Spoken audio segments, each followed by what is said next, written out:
akkor már egyből fordulok is a vendéghez, nagy tisztelettel és szeretettel köszöntöm Pap István, az új generáció ökölvívó iskola elnökét és vezető edzőjét, és akkor innentől a nézők már egyből kitalálhatták már csak a titulusból is, hogy az ökölvívásról lesz szó. Szeretettel köszöntelek, és köszönöm, hogy elfogadtad a meghívásunkat. Én is szeretettel köszöntelek, és köszöntöm a nézőket. Nagyon örülök, hogy itt lehetünk, és bemutatkozhatunk a műsorokban. Ugye ez az új generáció ökölvívó iskola, mondhatjuk, hogy itt nagyon gyermekcipőben jár, ellenben a sportákhoz való kapcsolatotok, a többi edzőt is vesszük alapul, akkor mondhatjuk, hogy nagyon-nagyon hosszú és régi szerelem köt benneteket az ökölvíváshoz. Maga az egyesület az kicsivel több mint 2 év alakult. Én a 80-as évek végén ismerkedtem meg az ökölvívással, mint Kőszegen. Hát szerintem kisebb törésekkel, kisebb kiadásokkal, de azóta is szerelem a történet. Úgyhogy így jutottunk el oda, hogy legyen egy új egyesület. A név az merőben meglepő volt, mert azt nem találtuk ki, azt egy srác adta, hogy legyen új generációs ökölvívó iskola, és hát így lett ennek a dolognak a kezdete, ilyen fiatalos. Kik voltak a célközönségek, akiket próbáltatok megcélozni, illetőleg hogy jött egyáltalán a külön egyesület ötletének az alapja? Az ötlet az már régóta megvolt, hogy próbálkozunk külön, próbáljunk mást csinálni, vagy egy kicsit máshogy inkább. Más nem nagyon tudunk az ökölvívás, de egy kicsit másképp. Ez már egy régebbi történet, viszont 2,5 évvel ezelőtt volt egy lökés, ami ezt a dolgot beindította. Többen megkerestek, többen mellé álltak, és azt mondták, hogy csináljuk. És kik voltak a főbb célközönségiket próbáltok igazából mozgást az ökölvívás sportágnak az elvarázsolására felhívni a figyelmet? A célközönség igazándiból a 11-12 éves tinédzserek, de abszolút nem probléma, hogyha valaki 20 évesen, vagy 30 évesen, vagy esetleg 40 évesen gondolja úgy, hogy ő ezt meg akarja próbálni, meg akarja csinálni. Mindenkit nagy szeretettel várunk, és én szerintem körbenézve most a világból, szerintem azt el lehet kezdeni később is. Lehet itt azért tanulgatni ebben a dologban.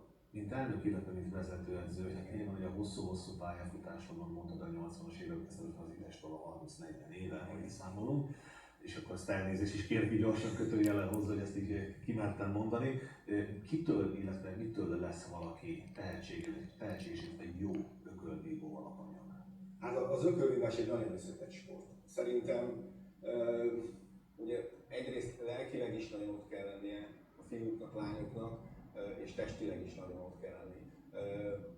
Ami azt jelenti, hogy egy komoly képzést kell kapniuk ahhoz, hogy a ringben jól szerepeljenek. De ne is csak a ringről beszéljünk, hanem az életben is jól szerepeljenek. Ehhez egy komoly mentális, fizikális felkészítés kell, hogy történjen, hogy tényleg megállják a helyüket, és olyan eredményesek legyenek, amilyenek szeretnének lenni. Az Egyesületnek milyen komolyabb távlati célja van? Nyilván, hogy a gyerekeket meg akarjátok ismertetni a sportággal. Ez egy nagyon szép és nemes alap, nyilván a sportra való, illetve a sportos életre való felkészítés jegyében is. Nyilván a legtöbb egyesületnél elhangzik az is, hogy nem eredménycentrikus, ellenben, hogy a gyerek tényleg szívvel, lélekkel csinálja, akkor azért az eredmények is jönnek majd. Eredménycentrikusság. Az ökölvívásban a gyerekeket el kell kezdeni, de szerintem minden sportban elég korán építeni. Ahhoz, hogy tényleg őneki az egész közeg egy természetességet adjon, hogy a ring ne legyen neki meglepetés, ne feszélyezze, hogy minden mozgást, amit edzésen begyakorol, az teljesen nyugodtan el tudja adni a mérkőzésen is. Ehhez korán kell kezdeni őket edzeni. Van olyan srác, aki már 6 éves kora óta jár hozzánk, és most 9 éves, és szerintem nagyon ügyes. De adottságok nélkül és elkötelezettség és elhivatottság nélkül ez a dolog nem működik. Persze az edzőnek nagyon jó látni az olyat, aki elkötelezett és nagyon akarja, és ő belé tényleg munkát kell rakni, és valakit elengedni kell az eredmények felé, de a többi is nagyszerű, aki csak sportolni akar, aki meg akarja ezt ismerni és jól akarja magát érezni ebben a csapatban, ebben a közösségben, az is az edzőnek nagyon jó. Neked, mint edzőnek biztos van rálátásod, hogy mennyire dopingolja, mennyire dobja fel a gyerekeket pláne annak fényében, hogy az elmúlt olimpián, vagy hogyha csak azt veszik, hogy a régióban van a Hámori testvérpár, akinek ugye nagyon-nagyon tehetséges és eredményes múltja, jelen, illetve talán jövője is van, hogy ezt nem lehet előre prognosztizálni, ellenben a gyerekek ebből nagyon nagy erőt is tudnak meríteni, hogy ha oda teszik magukat, keményen készülnek, dolgoznak, rengeteg lemondással jár egyébként, akkor ilyen magaslatokba is el lehet jutni, lásd testközeli példákkal. Én mindig azt mondom, hogy a kis lépés is nagy lépés egy gyereknél, ha tényleg már elhatározza azt, hogy ő heti 4-szer bejön edzésre, végig dolgozza, és van kedve versenyezni, ez az első lépcsőfok. Természetesen kell hozzá indítatás.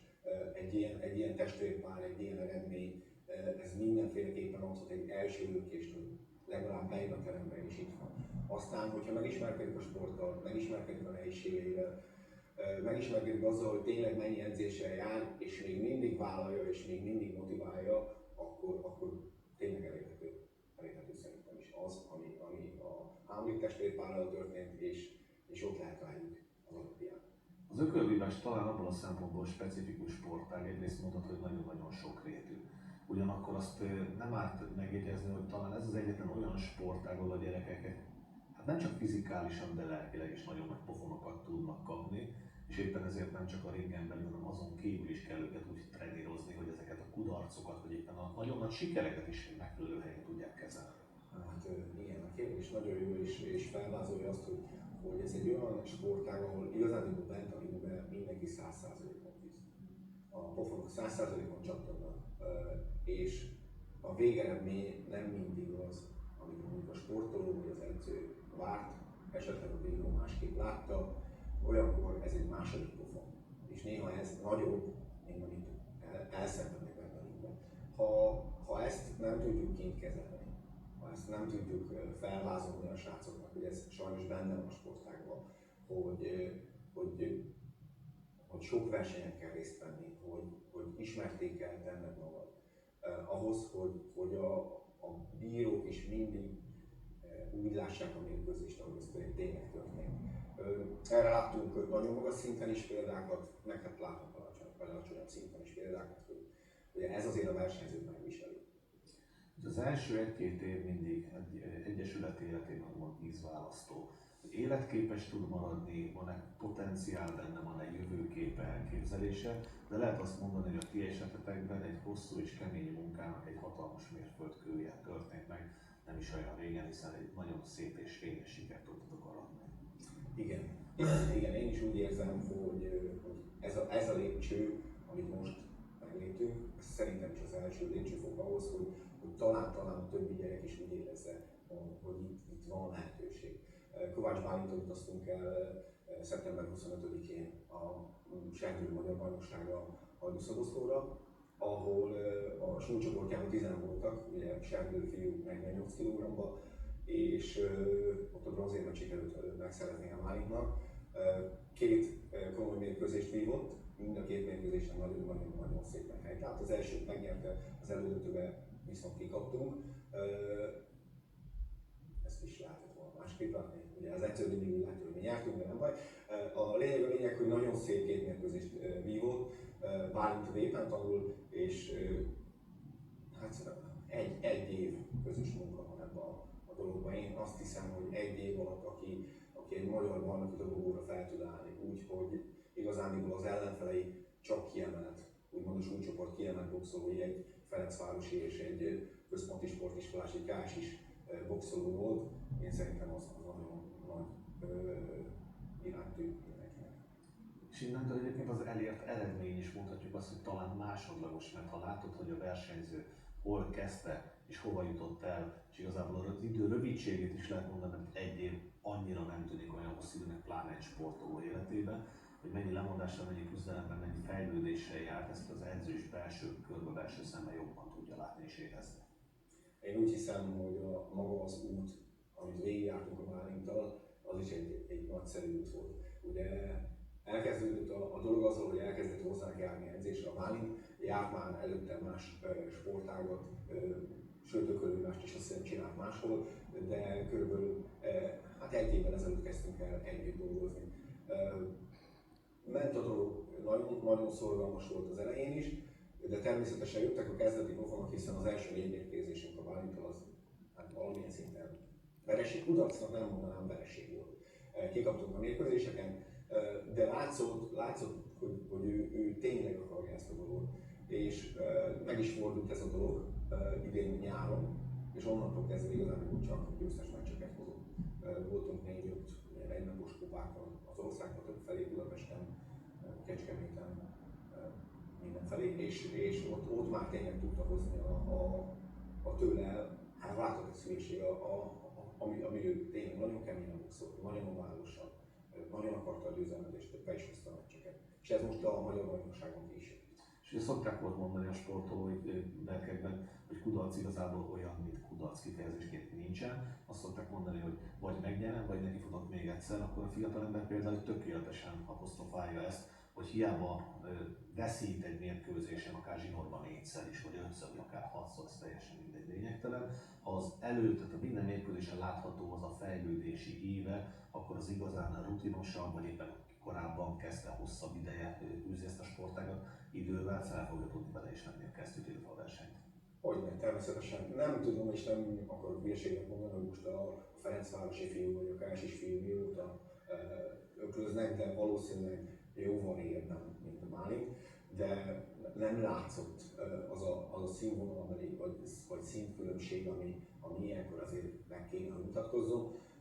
Kondicionális problémák abszolút nem volt, ami azt jelenti, hogy nekem a sarokban nem kellett azért plusz tornát elvégeznem, hogy a Bálint magához térjen és annyi vizet igyon, hogy annyi levegőt kapjon.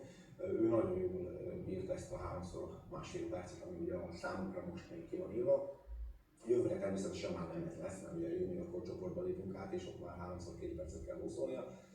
De a súlycsoport választásról még annyit, hogy ugye sokan szoktak ezzel is ügyeskedni, próbálkozni, hogy lejjebb viszem, kicsit följebb viszem. Minden súlycsoport elő volt, úgyhogy teljesen mindegy lett volna, ahol boxoltatjuk Bálintot, hogy most 46 kg vagy éppen 50-ben. Úgyhogy nagyon jó sikerült, a verseny is nagyon jó hangulatú volt, én úgy hiszem, hogy hagyószoboszló fel volt készülve a dologra, és nagyon jól rendezték meg. Igazán pozitív volt az egész verseny. Aki esetleg kedvet kapott volna, hogy az új generáció körüli iskola kötelékén belül próbálja ki magát, járni edzésre, vagy akár későbbiek folyamán versenyezni is, hol tud benneteket megtalálni, hol tartjátok az edzéseiteket, illetve mikor keressen benneteket? Szombathelyen vagyunk, a Petőfi Sándor utca 20-ban. A volt Mozart kávézó melletti lépcsőházba kell bejönni, és ott az első emeleten vagyunk megtalálható. A termünk nem nagy, de szerintem mindenki jól érzi magát, aki eljön. Én ezt így vettem észre. Egy héten 4-szer van edzés, hétfőn, kedden, csütörtökön és pénteken, 18 órától este 8-ig, 2 órás edzéseink vannak. Valamikor soknak tűnik, valamikor kevésnek, ez attól függ, kinézi. De ebben az időpontban érdemes minket keresni, vagy pedig a Facebookon, WhatsAppon, e-mailben, Messengeren. Hát az összes létező közösségi felületet. Tap István elnök úrnak nagyon szépen köszönöm a beszélgetést, további sok sikert kívánok és mindenben. Nagyon szépen köszönöm.